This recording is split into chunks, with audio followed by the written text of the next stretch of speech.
Hello, people. In today's lecture, I'm going to give you all an overview about strength of material, that is SOM, or some of you may also call it as MOS. So, before moving on to knowing about strength of material, I want you people to know a brief definition of mechanics. As you all can see, mechanics is the oldest physical science that deals with both stationary and moving bodies influenced by force. Now let's move further and talk more about the moving bodies. So the moving bodies can be divided into two. Number one, rigid body, and number two, deformable body.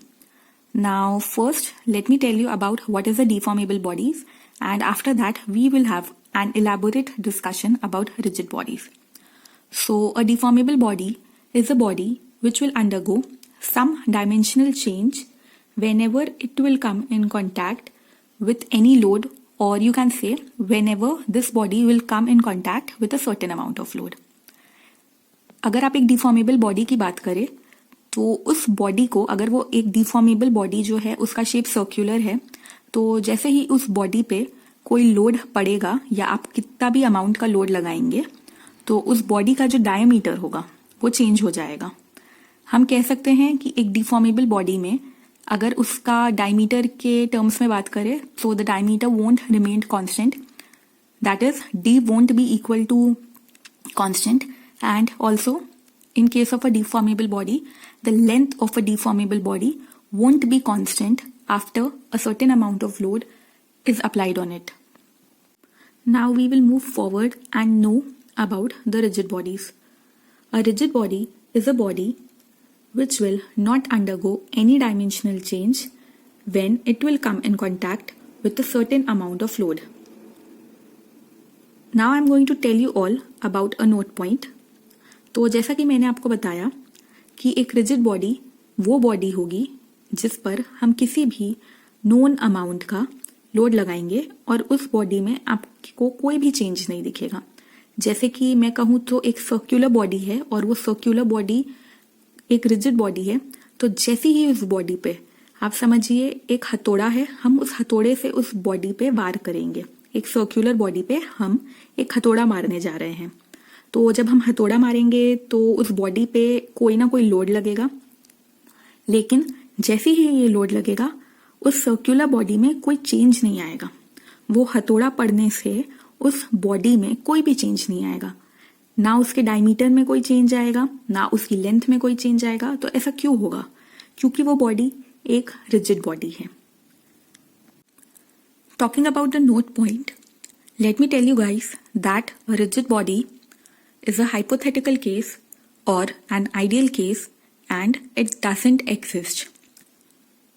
In statics, we study the behavior of rigid body, but in practice, no material is rigid and all materials deform. जैसा कि मैंने अभी आप लोगों को बताया कि एक रिजिड बॉडी एक हाइपोथेटिकल या फिर एक आइडियल केस है और ये एग्जिस्ट नहीं करती है प्रैक्टिस में, तो फिर मैं इस वर्ड रिजिड का एग्जिस्टेंस कैसे लेकर के आ सकती हूँ. So let me tell you guys that rigid body doesn't exist but rigid behaviour exist. जी हाँ, rigid behaviour exist and body which shows rigid behaviour up to a certain amount of load can be called as a resistant body. This resistant body is a practical body which exist. मैं आपको ये एक example के साथ समझाती हूँ. आप जिस भी कमरे में अभी बैठे हैं आप उसकी दीवारों का एग्जाम्पल लीजिए. अब अगर इन दीवारों से जाकर के आप भिड़ जाएंगे, आपको क्या लगता है दीवारें हिलेंगी? नहीं, बिल्कुल नहीं हिलेंगी. तो इन दीवारों के इस बिहेवियर को हम एक रिजिड बिहेवियर कह सकते हैं, क्योंकि जैसे ही हम इस दीवार पे जाकर के अपना हाथ रखेंगे या कोई फोर्स लगाएंगे, ये दीवार नहीं हिलेगी, बिल्कुल भी नहीं हिलेगी, क्योंकि ये दीवार हमसे बहुत ही ज्यादा स्ट्रांग है और इस बिहेवियर को हम रिजिड बिहेवियर कह सकते हैं.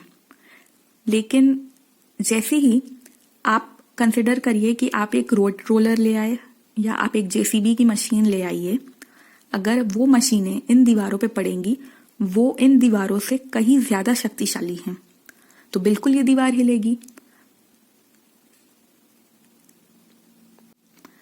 इस एग्जाम्पल से आप ये समझ सकते हैं कि जब आप इस दीवार से या आप एक दीवार से जा करके भिड़ गए तो वो दीवार वहां से हिली भी नहीं। ऐसा क्यों हुआ? क्योंकि वो दीवार ने एक रिजिड बिहेवियर शो किया, या फिर हम कह सकते हैं कि आपने जो फोर्स लगाया उस दीवार ने उस फोर्स के प्रति एक रेजिस्टेंस शो किया। लेकिन जैसी ही उस दीवार के सामने जेसीबी या फिर एक रोड रोलर आया जो उस दीवार की स्ट्रेंथ से कहीं ज्यादा मजबूत है, तो वो दीवार हिल गई। इस दीवार को आप एक रेजिस्टेंट बॉडी बुला सकते हैं और इस दीवार ने जो बिहेवियर शो किया आप उसे रिजिड बिहेवियर कह सकते हैं। If anyone is making notes, let me repeat it for you all, that a body which shows rigid behavior up to certain amount of external force is called a resistant body. A resistant body is a practical body which exists. For example, normal walls. Okay guys, so अभी तक हमने काफ़ी सारी बातें कर ली हैं mechanics के बारे में, रिजिड बॉडी के बारे में, डिफॉर्मेबल बॉडी के बारे में। फिलहाल आप सबकी स्क्रीन पे ये एक क्लासिफिकेशन का चार्ट दिखाई दे रहा होगा। सो जल्दी जल्दी मैं आप सबको सम अप करके बता देती हूँ फिर से कि मैकेनिक्स को हमने डिवाइड किया था रिजिड बॉडी में और डिफॉर्मेबल बॉडी में। आप इसे रिजिड बॉडी मैकेनिक्स कह सकते हैं और एक पार्ट को आप डिफॉर्मेबल बॉडी मैकेनिक्स कह सकते हैं। मैंने आपको रिजिड बॉडी के बारे में काफ़ी सारी बातें बता दी हैं। इन रिजिड बॉडी को आप आगे भी डिवाइड करते हैं स्टैटिक रिजिड बॉडी में and dynamics of rigid body में। फिलहाल ये हमारा कंसर्न नहीं है क्योंकि स्टैटिक रिजिड बॉडी आप सभी ने पढ़ा होगा इंजीनियरिंग मैकेनिक्स में, and dynamics of rigid body mechanical engineering का एक बहुत बड़ा सब्जेक्ट बनता है, वो होता है थ्योरी ऑफ मशीन्स। फिलहाल हमारा कंसर्न होगा डिफॉर्मेबल बॉडी मैकेनिक्स। तो शुरुआत में हमने डिफॉर्मेबल बॉडी के बारे में एक बहुत ही छोटा सा ब्रीफ लिया था, लेकिन आगे जाकर के हमें इसके बारे में बहुत ही ज़्यादा बातें करनी है। तो धीरे धीरे हम डिफॉर्मेबल बॉडीज़ के बारे में और ज़्यादा जानते जाएंगे। फिलहाल के लिए मैं आपको डिफॉर्मेबल बॉडी मैकेनिक्स का क्लासिफिकेशन बता दूं। तो डिफॉर्मेबल बॉडीज दो टाइप की होती हैं, एक होता है सॉलिड, एक होता है फ्लूइड। फ्लूइड में जैसा कि आप सब जानते हैं हम फ्लूइड्स में कंसिडर करते हैं लिक्विड्स को और गैसेस को, और ये हमारा एक और सब्जेक्ट बन के आता है जो होता है फ्लूइड मैकेनिक्स। ये भी एक अलग सब्जेक्ट है। आते हैं हम अब सॉलिड डिफॉर्मेबल बॉडी मैकेनिक्स के बारे में। तो फिर इसका एक और क्लासिफिकेशन होता है, एक सॉलिड बॉडी स्टैटिक हो सकती है और एक सॉलिड बॉडी डायनेमिक हो सकती है। यहाँ से फिर डायनेमिक से बनता है एक नया सब्जेक्ट जो होता है मशीन डिज़ाइन। और सारे सब्जेक्ट्स के बारे में, सारे क्लासिफिकेशंस के बारे में बात करने के बाद फाइनली हम अराइव कर रहे हैं वहाँ जो था हमारा ये लेक्चर की शुरुआत ही इसी के लिए हुई है, which is our subject SOM, strength of material. तो चलिए फिर से देखते हैं। मैकेनिक्स के अंदर डिफॉर्मेबल बॉडी मैकेनिक्स में स्टैटिक सॉलिड की स्टडी को हम स्ट्रेंथ ऑफ मटेरियल बुलाते हैं। यहाँ देखिए मैंने आप सभी के लिए लिखा है मैकेनिक्स के क्लासिफिकेशन सॉलिड के अंडर डिफॉर्मेबल में हम स्टैटिक केस पढ़ेंगे, स्ट्रेंथ ऑफ मटेरियल जिसे हम बुलाएंगे। इसे हम मैकेनिक्स ऑफ सॉलिड भी बुला सकते हैं या फिर हम इसे mechanics of solid deformable body under static condition बुला सकते हैं।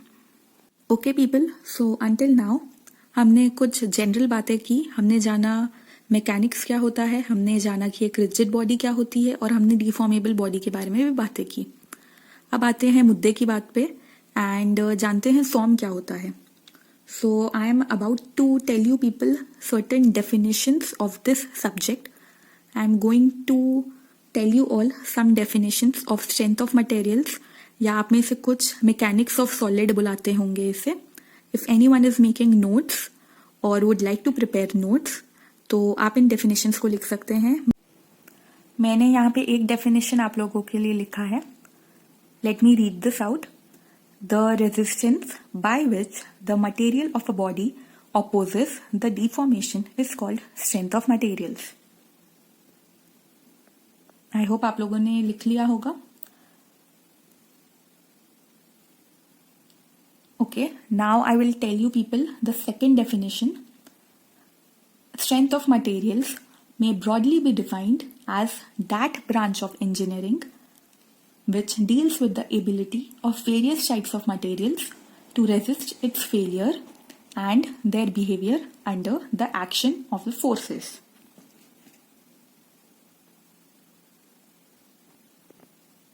So these two were the definitions of strength of material. आपको ऐसे बहुत सारे definitions मिल जाएंगे. Now let me tell you simply that SOM is the study of internal resistance forces which are developed during the elastic deformation of bodies when subjected to external loads. In elastic deformations के बारे में किस किस प्रकार के external load लग सकते हैं और फिर क्या एक बॉडी की तरफ से इंटरनल रेजिस्टेंस आएगा, इन सब के बारे में हम आगे आने वाले वीडियोस में बात करेंगे. Let me repeat it again for you that SOM is the study of internal resistance forces developed during the elastic deformation of bodies when subjected to external loads. And now we have reached to the last part of today's video, which is talking about the aim. अरे भाई, पढ़ रहे हैं SOM तो हमारा कोई ना कोई एम तो होगा ना. Let me conclude today's video by telling you all the aim of strength of materials. Aim of the SOM subject is to derive the expressions for deformation, stress and strain under different loading conditions with the help of experimentally obtained elastic constants like Young's modulus, shear modulus, etc. In the classes which are going to come in future, we are going to talk about each of these elastic constant and know more about our subject. I hope कि ये video आप सभी के लिए helpful रहे और अभी तक आप सभी को एक बेसिक आइडिया मिल ही चुका होगा कि स्ट्रेंथ ऑफ मटेरियल क्या होता है.